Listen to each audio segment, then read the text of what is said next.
me a second. Yeah, here we go. Let me start again. Hello, everybody. You're listening to the Polymath radio show with your host, Daniel Aaron Levy. As I said, it is lovely to be back here. This is my third episode. And I'm not going to go through the whole rigmarole of who I am and what this show is, but just a little summary. My name is Daniel Aaron Levy. I'm a med student at the Uni of Bristol. And I'm taking a year out next year to do a master in psychology. And this show, Polymath, is kind of like TED Talks, but like less professional and more chatting shit, if that makes sense. I shouldn't say shit. I'm not actually allowed to swear on this show, so I'm very sorry, student union. I am breaking your rules. Also, this isn't relevant, but as an aside, it's so hot in this recording studio. It's just opposite the swimming pool, so the temperature's kept really high. I've got a fan in me right now, but I'm literally sweating. I've got like a button-down shirt on, and I've undone so many of the buttons to try and cool myself down. It is very scandalous in this recording studio right now. But anyway, just a quick note on timing and structure. I may try and get a 2-hour slot, actually. I've just asked Burst Radio about it because I really don't want to have to rush through these things. I mean, last episode, it felt like it was quite rushed. It felt like I was just struggling to get words out in a race against the time, and I didn't end up finishing, and I really didn't like that. And I want to take a more slow, conversational approach. I want to have the freedom to go on asides and tangents. So we'll see. It may be that it doesn't actually turn out to be a problem, but just in case, I'm just going to be thinking about getting a 2-hour slot. It would just be on the weekend at some other time. And also just a brief note on structure. I am getting a better idea of how long these tend to take and how to structure it. I've decided to just, for now, stick to doing one topic per episode, but it's all flexible. We'll see what's going on. And of course, a disclaimer, this is not an academic podcast. It's a colloquial, conversational podcast, and I'm not a professional. I've read a lot about the stuff I'm talking about, and I've done a lot of research on it, so I like to think I'm reliable. But again, I'm not speaking as someone with qualifications, any of the things I'm talking about. Now, with that aside, let's get on to today's subject, which I'm really excited for, actually. I actually first got into this like a month or so back. I did a lot of research on this topic, and I'm kind of returning to it now, but I do remember a lot of it. And the subject is the macroeconomics of Harry Potter. And if we have time, I'll be talking about what a realistic political economy for Harry Potter would look like and how it would be. And if we have even more time, I will tell you guys what my rewrite of the Harry Potter books would look like. But I doubt we're going to have time for that. It's just in case. I don't want to leave you guys without any content, So, just as a brief aside, what actually is macroeconomics? We're going to be talking more about it on coming episodes. I've got an episode planned on what the Great Depression actually was, and that's quite heavy on macroeconomics. But basically, with economics, you can split economics into microeconomics and macroeconomics. Microeconomics is how economics works at the scale of the individual, or a single family, or a single company, how finances work in that kind of scenario. Whereas macroeconomics is looking at how the economy works for all of society. It's much more like microeconomics is like the trees, macroeconomics is like the forest. And macroeconomics quite heavily ties into politics and like political economics. And political economy is basically just the cross-section between politics and economics. It's its own kind of field of research, political economy. But that is an explanation of what it is. And I've just written in my notes here, so I've got like a few bullet points just in front of me, just to kind of guide me and give me a little bit of structure. I've just written here, Harry Potter economics is a fucking travesty. And because it is a bit of a fucking travesty. Like, it doesn't really make any sense. There hasn't really been much thought put into it. And obviously, I know that it's a children's series. And there shouldn't, you could almost argue that it would be weird if J.K. Rowling did put a lot of thought into the macroeconomics of our world. And I know that it's silly, and I'm a nerd. And obviously, the latter became obvious when I said the phrase, the macroeconomics of Harry Potter. You guys know what you're getting in for here. But first of all, it's just kind of fun to talk about. I just enjoy talking about it. And also because the world building of Harry Potter is very unique. And I personally like realist world building, which involves politics and economics and sociology and psychology. And so I like talking about this kind of stuff because it kind of combines this interesting, rich world with my own personal desire for realistic world building. By the way, just an aside on what world building actually means. So you guys know J.R. Tolkien. You guys know Lord of the Rings. Before he wrote the story of Lord of the Rings, he created the world where that story took place. He created Middle-earth. That is world building, essentially. Obviously, that's an oversimplification, but just to get you an idea of what all these terms mean. So, yes, I know that the world building of Harry Potter isn't really the point, and it's a kid's book, and it's meant to be entertaining, but I also think that, if you're going to make a world, make it make sense. You know what I mean? Like, put a little bit of effort into the world building of it all. Especially because, I mean, I'm not making these kinds of videos for, like, Lord of the Rings or Game of Thrones or Dune, because even though these are fantasy series, they're still conducted in a realistic way. Like, if you look in the wikis for these various worlds, you're not just here thinking, wow, that is completely incoherent. That makes no damn sense. Like, there's something to be said for, create a fantasy world by all means. And you don't need to make it realistic, but make it believable. Like, make it coherent. Like, if you're going to depart from realism, that's all good. You do your thing. But then give it some kind of, like, sense, Show me that you put some thought into what you're making. And the Harry Potter worlds, I'm afraid, sort of falls short of this. Now, I've gotten a lot of info about Harry Potter world from, like, the Harry Potter Wikipedias and also all, like, the canon websites and Wikipedia itself. They've got loads of pages in the Harry Potter world. I have combed through these pages. I've done a lot of research on this because, like, a month and a half ago, I got really, really bored and just wrote, like, a massive document. It's like a 25-page A4 document on Word, just about how it's like my personal rewrite of Harry Potter to make it realistic. So I've done research into this, and you might be thinking that's incredibly nerdy. And yes, it is incredibly nerdy. Welcome to Polymath. And I was gonna talk about it because I enjoy talking about it. So the biggest thing, I mean, where can I start with how little the Harry Potter world makes sense? I'll say this, right? Okay, let me just scroll to the bit where I want to get scrolled on. Okay, here we go. So there is one educational institution in all of Wizarding Great Britain. Yeah, by the way, so there are different countries in the world. It's kind of the same in the Harry Potter world. There is a Wizarding Great Britain, and it's run by the Ministry of Magic. We know very little about other nations in Harry Potter. Wizarding Great Britain consists of 10,000 to 15,000 people, right? It's very small. The proportion of wizards relative to the Muggle population is not large. Fine, fair enough. But there is one educational institution in all of Wizarding Great Britain. It's Hogwarts. That, by the way, is its own. We'll get to that in a minute, because that is patently a bit fucking ridiculous. I'm sorry, I shouldn't swear. But here's the thing, right? Hogwarts teaches magical studies, but it doesn't teach, like, science or maths or English language or anything. So no one in Wizarding Great Britain beyond the age of 10 is learning anything. Like, no one knows anything about maths or any of the sciences, or like history, or geography, or technology, let alone the higher fields of knowledge that tend to come after school, for example, engineering. Like, Dumbledore does not know what a square root is. This man can teleport, but he doesn't know if you asked him to do long division, he would be stumped. And so there are no innovations, there are no new creations, no new inventions, there's no change of any kind technologically in the Harry Potter world. The most advanced piece of technology found in the Harry Potter world is typewriters, and they're used in one institution, Gringotts.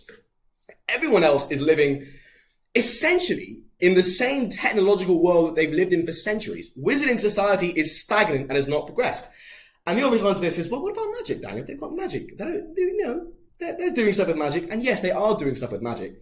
Obviously, the role of magic in Wizarding society disincentivizes innovation and technological attainment. But here's the key thing. Wizarding society is still stagnant because the boundaries of magic and what wizards can do have not changed in centuries either. Nothing has changed since, like, the Middle Ages for these people. There's been one new spell created in the past whatever, and it was Sectum Sempra, and it was by Professor Snape when he was 17. Like, just think about that, right? The whole frontier of wizarding knowledge is being advanced by a child in school thinking of ways to just fuck up his enemies. That's it. There's no new potions, there's no new herbs, there's no new charms, jinxes or hexes. Wizarding society is completely and utterly stagnant. It has not progressed at all. And you might say, well, Wizarding Society is a utopia. It can be stagnant. It's fine. It doesn't need to progress. It is not a utopia. Like, the whole point of Wizarding Society, as J.K. Rowling wrote it, is that there are actually quite big socioeconomic issues bubbling under the surface. The biggest one just being rank inequality. For example, between old money, wealthy houses like the Malfoys and people who tend to come from muggle-born backgrounds and therefore aren't that wealthy in the wizarding world like Hermione, or people who do come from pure blood, in quote marks, backgrounds, but are still quite poor, like the Weasleys. And so it's clear that socioeconomic issues isn't something that Rowling really shies away from. But my problem is, she doesn't delve into the socioeconomic issues that would arise in this world nearly enough. But we'll get to all that in a moment. Also, another thing, right? how are these guys getting food? What is the agricultural situation in Harry Potter? Because you see kind of like backyard farms that some wizards work, so like Hagrid's got his backyard farm, but that's not how you can run an economy. You see, in last episode, we talked about how states formed and how a big precondition for states forming is specialization. Like, societies tend to progress when people specialize in one specific task because it's so much more efficient than one person trying to do stuff like farming, mining, manufacturing, etc. Like the way that societies nowadays are structured and the way that they have been structured since societies began is you've got one person doing one thing, e.g. a farmer or a warrior or a bureaucrat or etc. Or a priest or whatever. But there are shopkeepers. There is business in Harry Potter. There is private enterprise, but it's never like, there's no factories. There's no mass production. It's just people making shit in the back of their house. Like Ollivander, for example, he doesn't have like a factory. He's just making it himself in like the back of his yard. Like it's all backyard industry. All the specialization that you see in Harry Potter, it isn't like, there's no economy of scale in Harry Potter. Another thing about economics is the term economy of scale, which is basically the reason why in modern society we tend to see large factories and really big industrial plants is because generally the more units you produce, the cheaper each unit becomes because the process of making stuff just gets way more efficient, right? And in Harry Potter, you don't really have that. There's no large businesses. There's no foundries. There's no factories. There's no manufactories. There's no mills. There's no manufacturing really of any sophisticated kind. And here's another thing. There is manufacturing like wand sticks and brooms and I guess potions, even though this is woefully insufficient and couldn't conceivably meet the needs of a wizarding society. Because, if these guys are relying wholly on magic to maintain their standard of living and not at all on technology, they're going to at least need a lot of magical equipment. Like, it doesn't make sense that like a few people on Diagon Alley just churning shit out in their backyards are going to be able to supply all of wizarding society. That's silly. But also, here's the thing. No one at all is making non-magical equipment. Like textiles, for example, clothes. Who is making clothes? No one's making anything at all, right? Like Molly Weasley like makes her own clothes and stuff like that. And I guess you could say, oh, people can make their own clothes, but people aren't making their own clothes. Like the Weasleys are an exception. Where are these guys getting their fucking robes from? Where are these guys getting their cauldrons from? Like, are they buying it from Muggle society? Are they stealing it using magic? Because the idea of buying stuff and stealing stuff from Muggle society raises a whole can of worms, because we'll get into that in a minute. No, but actually, let's get into it now. Clothes, for example, right? You can say, okay, maybe wizards might not manufacture their robes themselves, but they can just buy it from like fancy dress shops or whatever. But surely thousands of people buying niche wizarding items like robes, surely that's going to raise some questions, especially because they can't actually answer what they're going to use those robes for. Like, wizarding society has to be completely secret from the Muggle world. So how does that even work? Do they, it doesn't make any sense. Also, what about all these pure blood wizards who have like zero contact with the Muggle world and who have nothing but contempt for Muggles and Muggle trading and Muggle business? Where are they getting their non-magical clothes from? Like, is every material good that isn't related to magic in the wizarding economy, is that coming from like Muggle-born wizards buying shit from like the Muggle world and then pure blood wizards buying shit from the Muggle-born wizards? Like, it just doesn't really make any sense. And then, what else was I going to say? Manufacturing, even the manufacturing that like does occur doesn't really make sense. I mean, potions, for example, like the Felix Felicis potion, that shit should be mass produced. That is a love potion. Where are the factories? Where are like the unions? Where's like the potion makers union? Why isn't the government cranking out literal luck potions and giving in to auras, cops, doctors, government employees? Like, what's going on? Who is making shit? No one is making anything here. Also, another thing, while we're on potions, love potions. Why the fuck are you teaching children in Hogwarts how to make love potions? That is a date rape drug. That should be a class A drug. That's Schedule 1 shit. That should be used by like the CIA. Why are you teaching children how to make that? It's silly. It doesn't make any sense. And what else was I going to say? Oh yeah, just as an aside, right?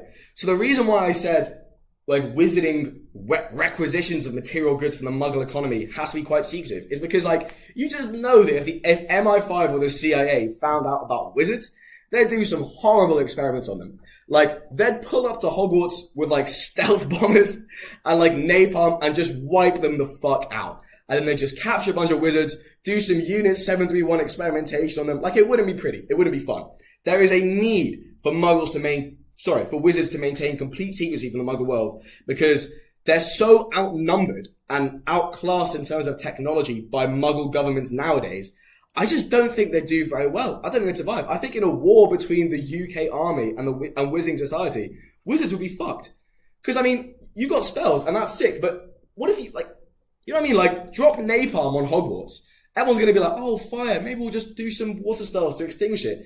That's not going to work because it's napalm. No one knows shit about, like, chemical structure and, like, the chemistry of fire and how that works because no one knows anything. No one is taught anything of technology whatsoever. In the actual books, I actually checked, in the books, the Muggle Prime Minister is alerted of the wizarding world's existence. That is an absolutely ludicrous plot hole to have in Harry Potter. That's wild. Like, as soon as the Prime Minister finds out about the wizarding world, he's not gonna...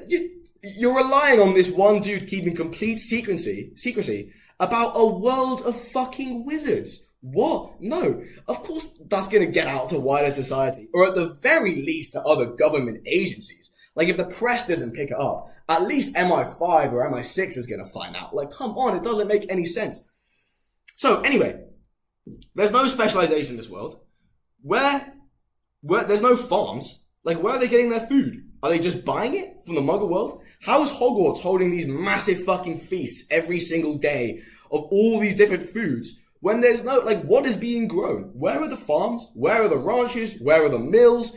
Where is everything? There is no food producing infrastructure in Wizarding Great Britain of any real kind apart from backyard farms which aren't efficient enough to meet the nutritional needs of Wizarding Great Britain. It doesn't make any sense. Also, who's keeping livestock? Is the entire Wizarding world vegetarian by necessity?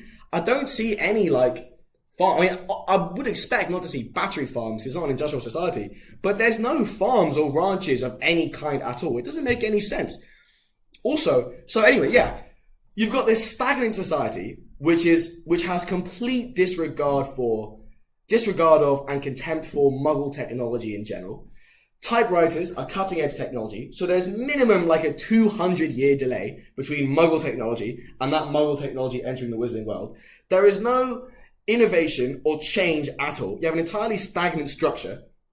Also, let's talk about infrastructure for a second. Where are these guys getting their water? There's no piping, there's no plumbing. If there is piping and plumbing, who built the infrastructure? Who maintains the infrastructure? Who owns the infrastructure? Is it nationalized? Is it privatized? How does it work?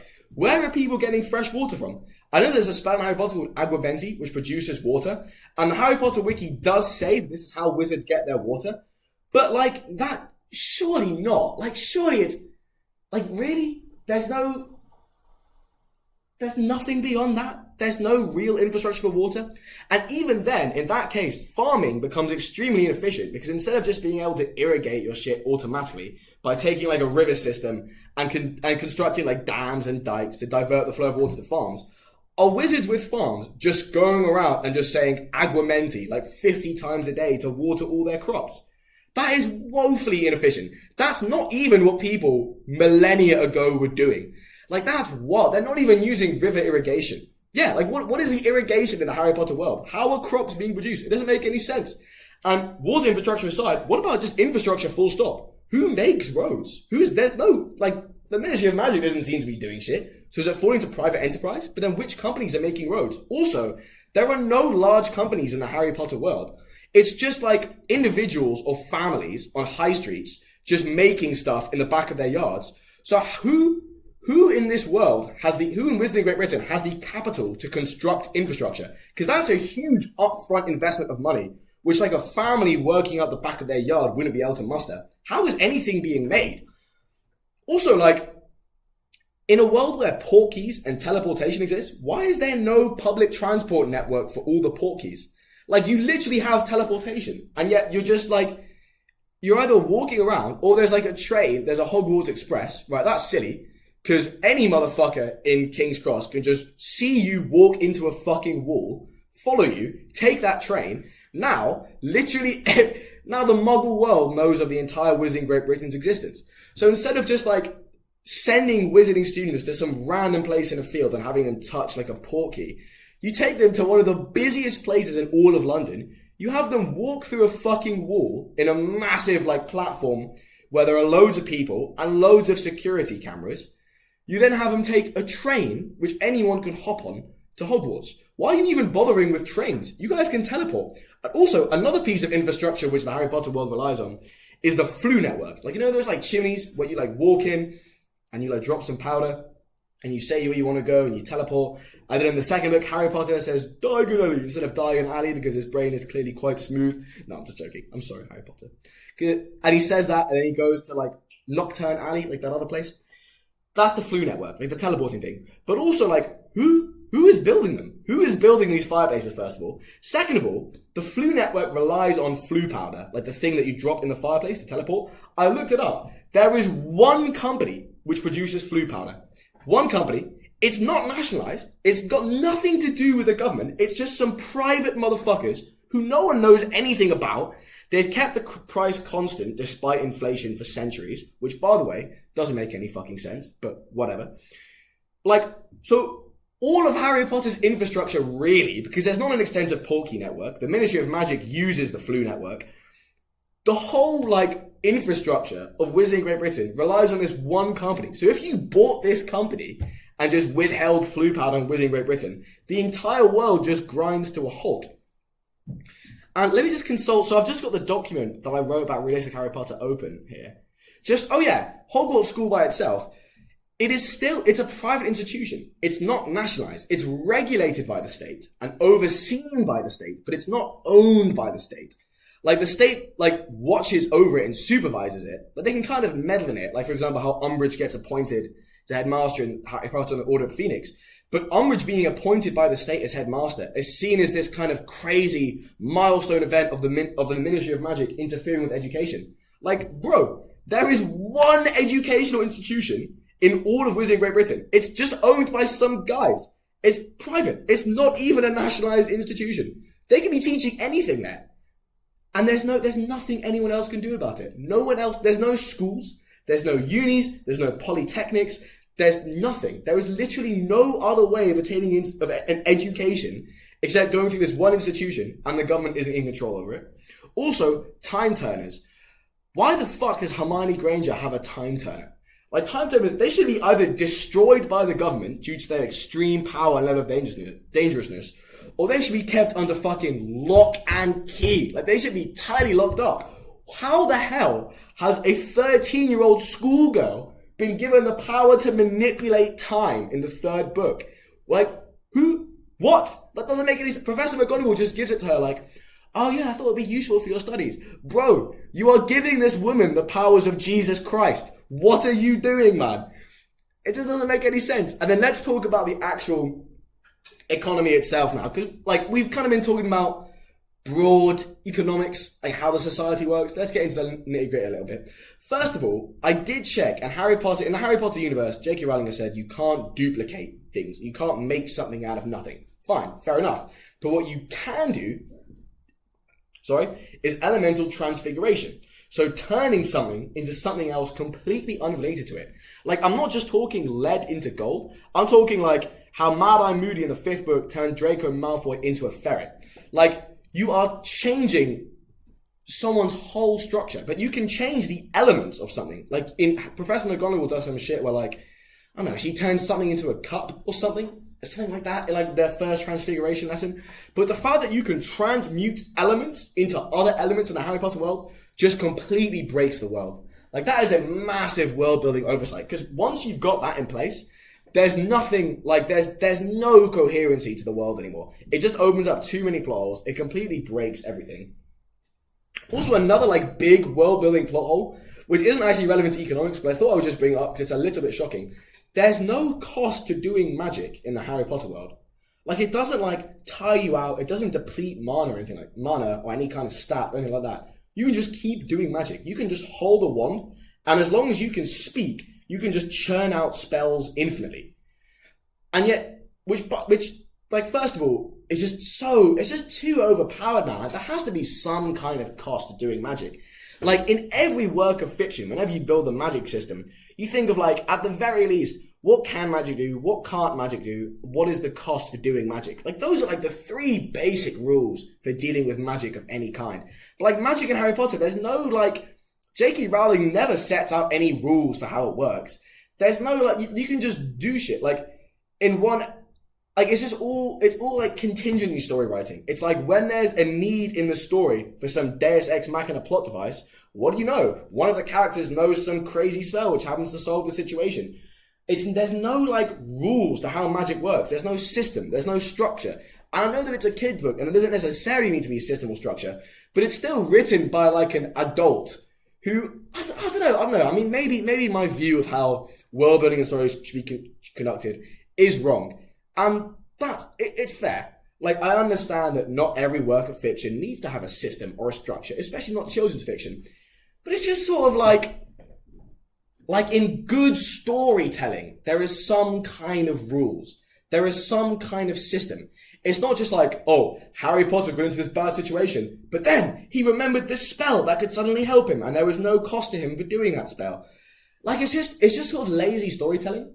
Like, there's another kid series called How to Train Your Dragon, which I loved as a kid. And one of the reasons why I really love it is because it's not lazy storytelling.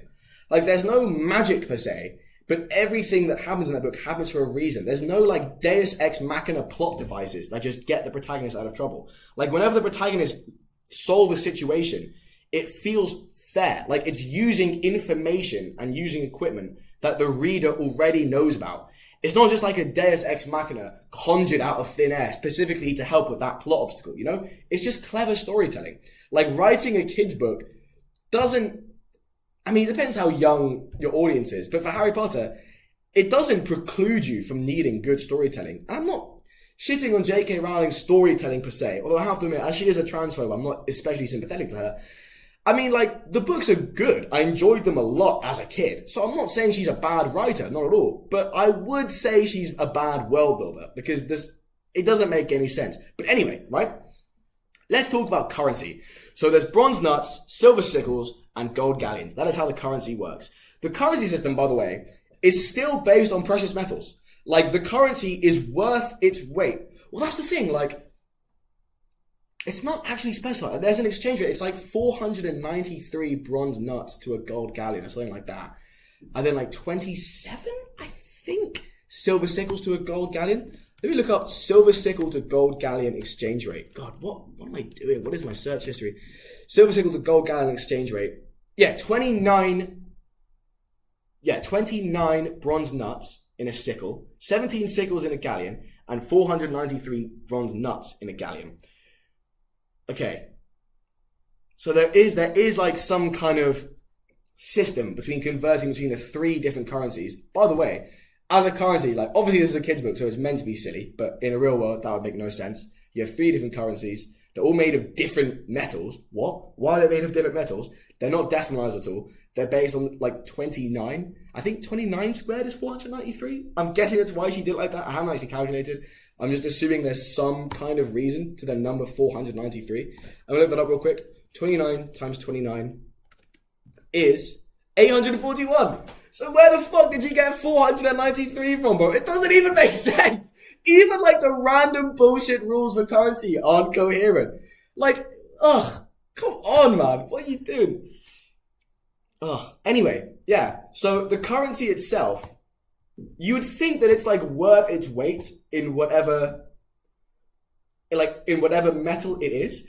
But there is an exchange rate between gold galleons and Muggle pounds. So Gringotts, the only financial institution in this whole country, which we'll get to in a moment, Gringotts actually offers an exchange rate between British pounds sterling and gold galleons. And it is, J.K. Rowling confirmed this, it is 5 British pounds sterling for a gold galleon. Just to give you some context, 1 gram of 24 karat gold is worth 50 pounds. Gold coins in the UK sell for hundreds of pounds, like 300 to 1,000 pounds. So 5 quid for a gold galleon is wild. And it means that what you could do in the Harry Potter world to get filthy rich is something called arbitrage. So arbitrage is a trading concept where you have a commodity, in this case it's gold, and that commodity is worth more in one market than another. So you buy that commodity more cheaply in one market, you sell it more expensively in another market, and that difference in value is your profit. So in this case, what you could do is buy a load of gold galleons, melt them down to make gold, sell that in like the mug economy for an ass load of money, and then trade it back to Gringotts for more money than you even started with, right? And in this way, you could just have infinite money. You'd be filthy rich. And yet no one does this because no one knows anything about economics or finance or trading in this world. Also, let's just get into Gringotts for a moment. There is one financial institution in all of Wizarding Great Britain. There's one bank, and it's Gringotts. It's this privatized bank. It's not owned by the government. It's not regulated by the government.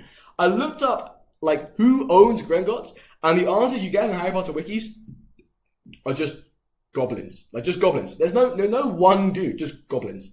So I don't know if like every goblin gets like a stake, like a share in Gringotts or something. I don't know if it's just like a narrow board of goblins who have seized control of Gringotts. But it's wild that you have one financial institution in all of your society, and it's not a central bank, it's not a national bank, it's a private bank run by a whole nother species, which everyone in Harry Potter is fairly xenophobic towards.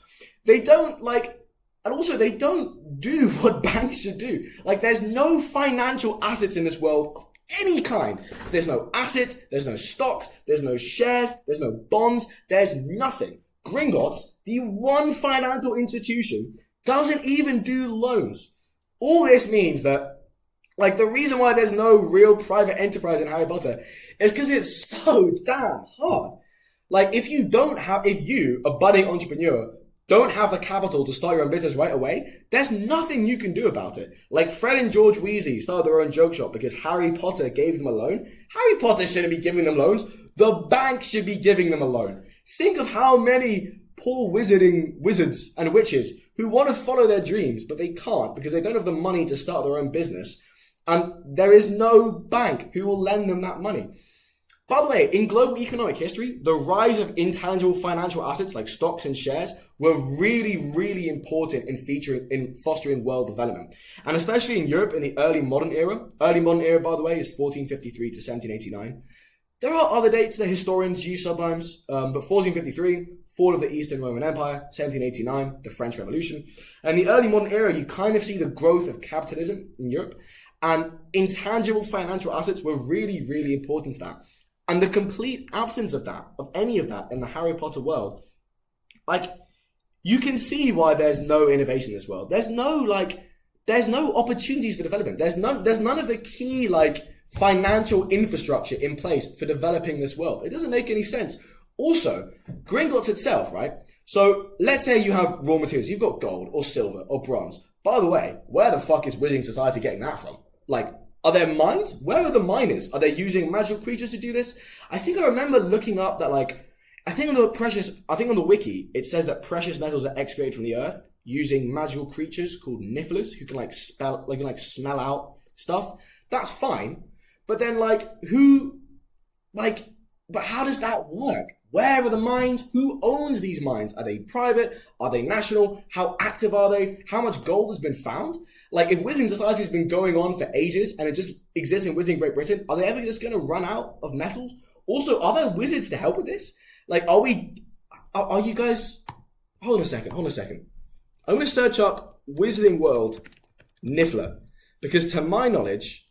Yeah, Niffler. Okay, so Nifflers resemble moles. And they have an insatiable attraction to shiny things.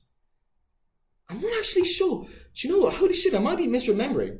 See, I've written in my rewrites of realistic Harry Potter that precious metals would be excavated from the earth with the use of magical creatures called nifflers and by magical spells, and that there would be a wizarding miners union which would be involved in this. But I actually think on the Harry Potter wiki, it doesn't mention mining at all. Like, it doesn't mention nifflers at all. I think I just made that up because it was the only, the most, what I thought was the most likely way the wizarding world would be getting precious metals from. But I actually don't think that's a thing in the Harry Potter world. Which raises the question, how are they getting gold? How are they getting these precious metals? Are they just buying them en masse from Muggle societies? Is that not raising any suspicions or alarms? Are Her Majesty's Customs and Revenue Service not raising any alarms to like these shady individuals buying loads of precious metals from the Muggle world? Like, are they mining it? How are they mining it? Are they using wizards to mine it? Are companies involved in mining it? Is it just individuals? Is it just prospectors going to like the Highlands or like literally wherever and panning for gold, or like using magic and nifflers to pan for gold? A niffler in the Harry Potter universe is a mole-like creature with an attraction to shiny things. So you could use them, I guess, as a way of locating metals, but you can't use them as a way of excavating the earth. Like, you'd need magic or technology, although no one in this, like in the Wizarding Society, no one knows how to do long division. They don't know how to make a digger. So they're going to be using magic to extract precious metals from the earth. But then how are they doing that? Who is doing that? Also, what are how does the money supply expand? Like, if you get more and more people, if population growth occurs in Wizarding Great Britain, and it will, because population growth just will have occurred at some point, probably in the Industrial Revolution. Yeah, so let's say in the 1800s, the population of Great Britain shoots up. The population of Wizarding Great Britain would also shoot up, because it seems as if, like, actually, but that's a really good point. How does the demographics of Wizarding Great Britain change throughout age? Because in the Industrial Revolution, population shot up because birth rate went up and then death rate went down. Birth rate went up because loads of people had more kids, because you could use kids to like make money in the industrial world, and death rate shot down because of new advances in medicine. I don't know how it would have worked in Wizarding Great Britain, but presumably at some point in the past few centuries, there have been large population changes or gradual population changes in Wizarding Great Britain. And if the population is getting higher, you need to expand the money supply. You need to expand like the store of money, like the amount of precious metals available. But how is Wizarding Society doing this? Like, are they going to step up mining operations? Surely at some point, like the amount of precious metals that can be excavated from Great Britain, eventually they run out, right? Is Wizarding Great Britain like trading with other Wizarding societies to get more precious metals?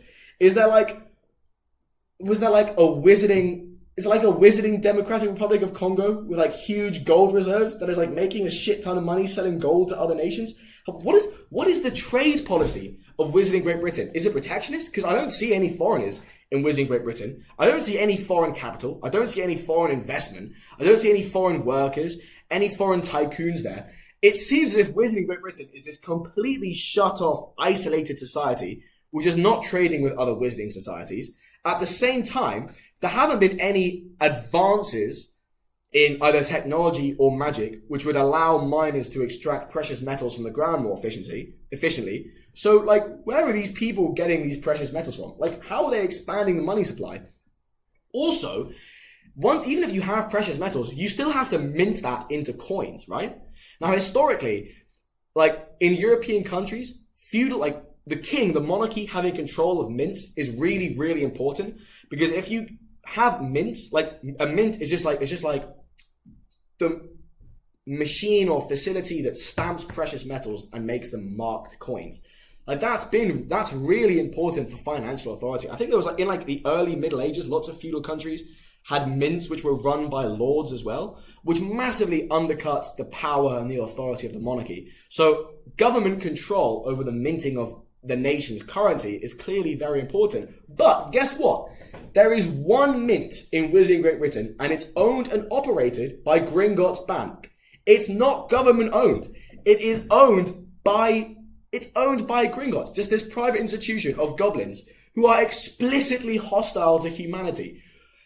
It's just stupid, man. Also, Harry Potter's got a really underdeveloped financial system. No one can save, but there's no savings accounts. There's no there's no bank accounts. There's no credit cards. If you want to store your money, you give it to Gringotts, and they put it in a cave under the fucking ground. Just set up a bank account, man.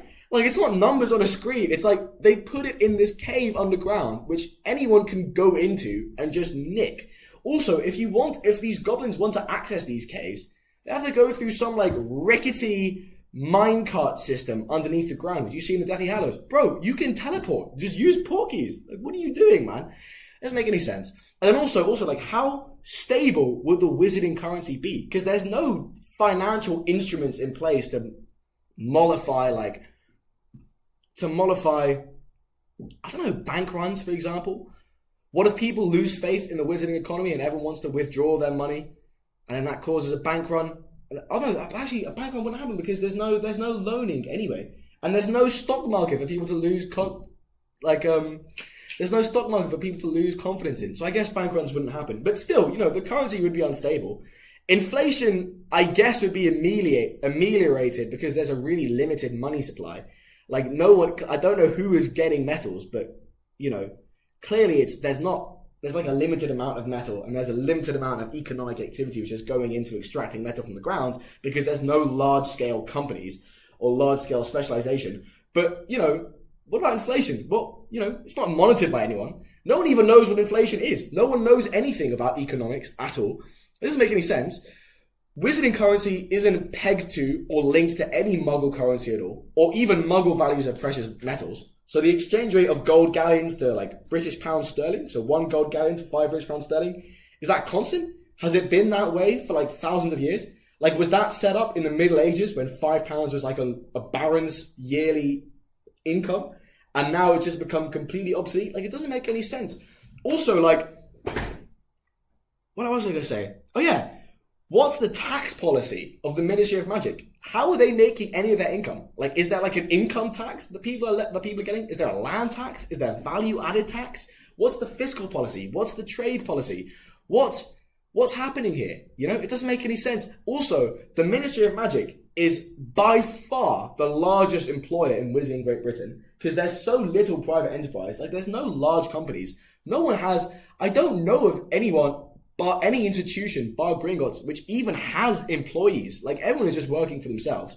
So the government is not just, is arguably the only employer in Wizarding Great Britain, other than Gringotts Bank. So let's say, the vast majority of people in Wizarding Great Britain are employed by the government.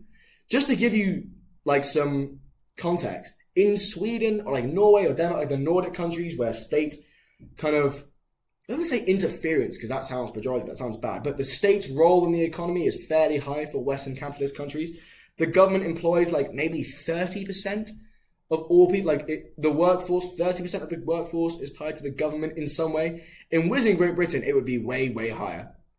It just doesn't make any sense. How does the government play the role that it plays in society? Where is it getting money? How is it paying the salaries of all these bureaucrats and auras and politicians? Do politicians even get paid? Are people serving in the Ministry of Magic, do they even have their own income? Or do they have to sustain themselves in their own economic activities? Because that actually does matter. In the 1800s, for example, in Britain, there was this movement called Chartism. And Chartism would basically campaign for mass democracy. And one of the demands of Chartism in the mid-1800s, this was about the 1840s, was the fact that politicians should be paid a salary. Because this means that people who are from poorer economic backgrounds can serve in government and not starve. Because otherwise, if politicians aren't making their own salary, it basically means that you can only afford to be a politician if you're already very wealthy. And that means that your constituency and your interest and your politics and your views are probably going to be quite heavily biased by the fact that you are wealthy enough to just be a politician, have a full-time job as a politician, and still be able to feed yourself and maintain a standard of living. So actually, politicians' salaries are quite important. Obviously, there's an issue of them being too high. I do understand that. But the idea of having a salary for politicians was actually a really important democratic demand in the 1800s. But this just brings me to the point. Is the Ministry of Magic paying people? How is this? Are they paying their politicians? Are they paying all the people in the legislature? Also, the legislature isn't elected. The only elected official in the Ministry of Magic is the Minister for Magic themselves, the Prime Minister. Everyone else, in the whole, the people making the laws aren't elected. The justices aren't elected. Are they getting paid? How is the government getting that money? Anyway, that is the broad macroeconomic sweep of the Harry Potter world. I have about 10 minutes. What I'd like to do is, on this document, Realistic Harry Potter, I've kind of created a sort of rewrite of Harry Potter. And it's a rewrite of Harry Potter's world building, and it's a rewrite of the story and the books of Harry Potter themselves. And I'm just going to take a sip of water real quick because I've been drinking for a long time. I left my water bottle in here last time and I'm finally reunited with it. And it's lovely. Give me a moment.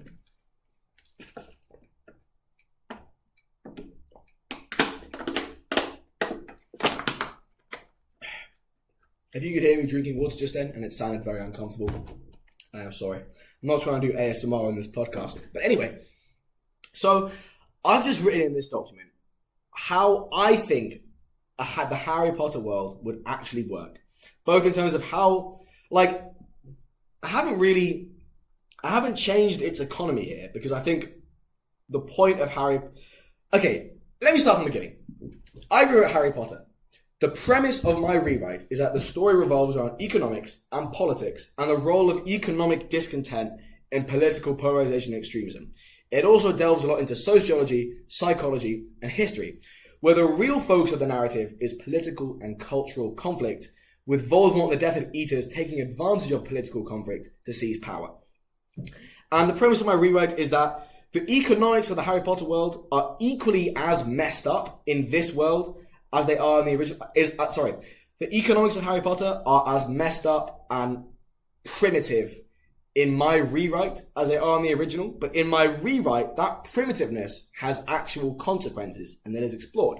So, in my rewrite, the wizarding world has remained hidden from the Muggle world for all of recorded history. The level of secrecy varies, and legends like Merlin and periods like the 1600s witch hunting craze might represent lapses in this secrecy, but it is still a secrecy nonetheless. The wizarding world has remained secret from the Muggle world because, again, otherwise it just would not be feasible. Like, it just opens a whole can of worms as well. Like, would medieval kings have known about the wizarding world? Wouldn't they have wanted wizards on their side? Like, wouldn't they have... I just feel like if wizarding society was real and it integrated and it was known to the Muggle world, at some point, either the Muggle world would simply eliminate the wizarding world due to sheer force of numbers or superior technology, or if that wasn't possible, the Muggle world would use material rewards to tempt wizards into the service of the Muggle world.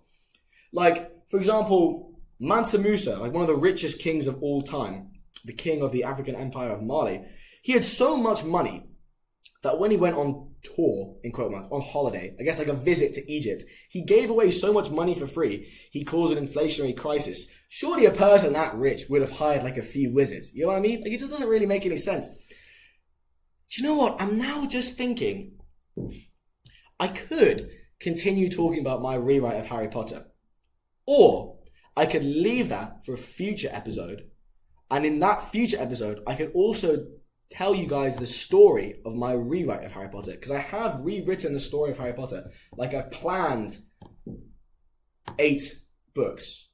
Normally it's 7. Deathly Hallows as a book is just 1 book, but I would divide the last book into 2, so it would be 8-book series in total. And I've even come up with titles for all my books would be. So, book 1, Harry Potter and the Kalashnikov Stock. Book 2, Harry Potter and the Spectre of Communism.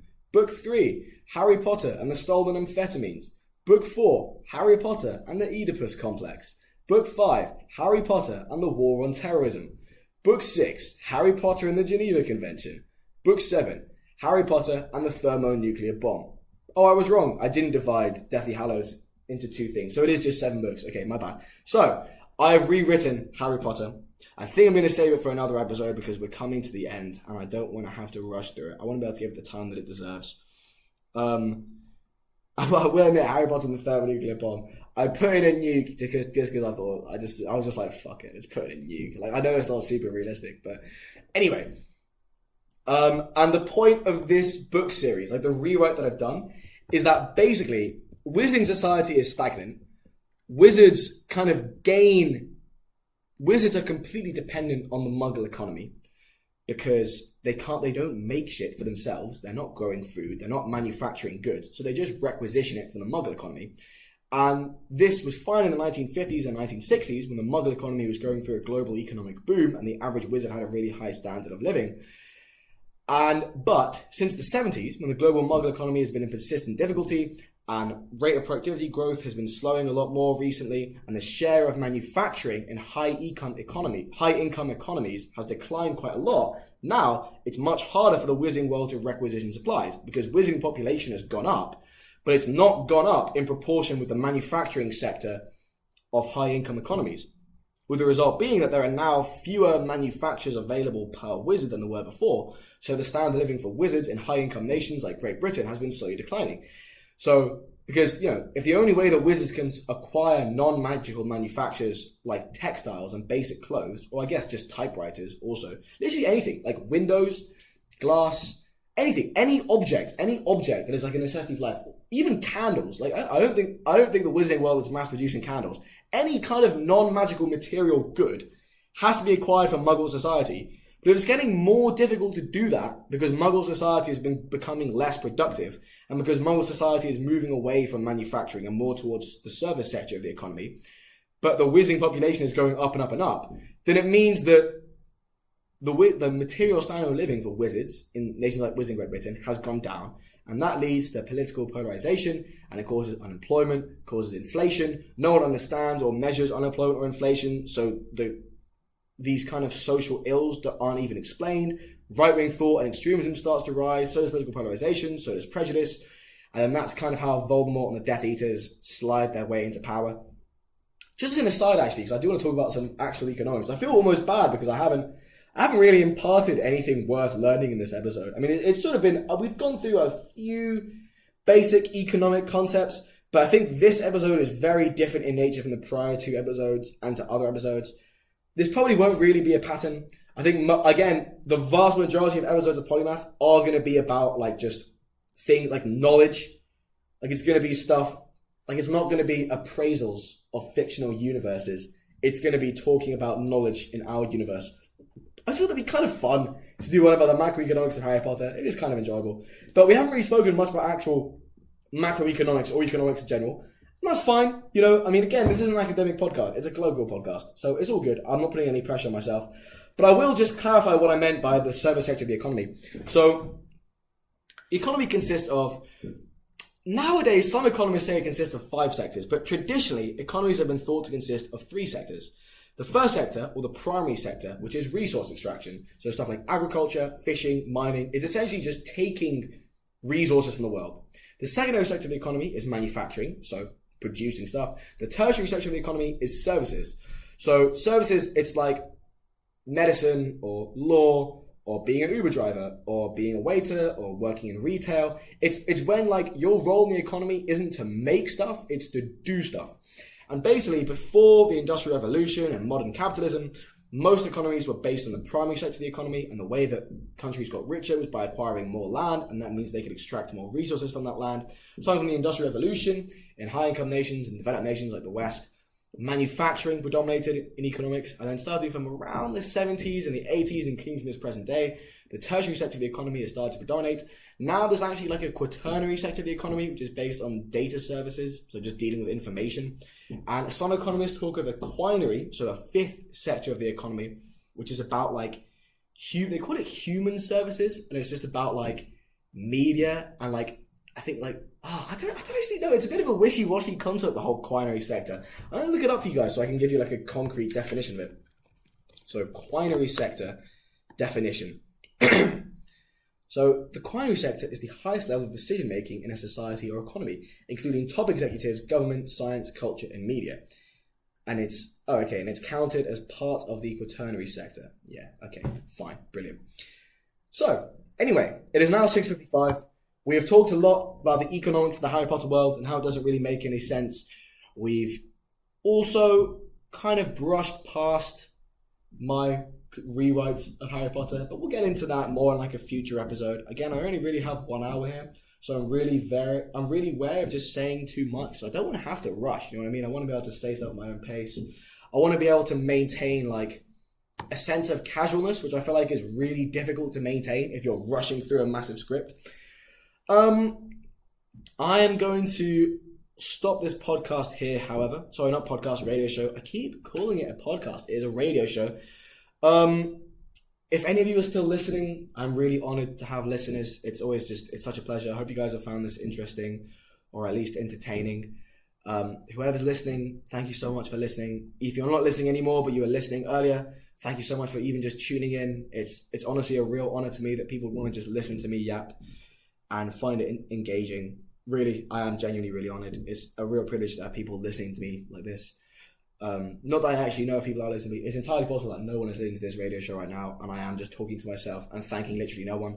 But I'm okay with that too. You know, I just kind of enjoy doing this for the sake of doing this. I'm not really looking for views or engagement or like building a public profile or anything like that. I'm kind of just doing this for shits and giggles. I shouldn't swear.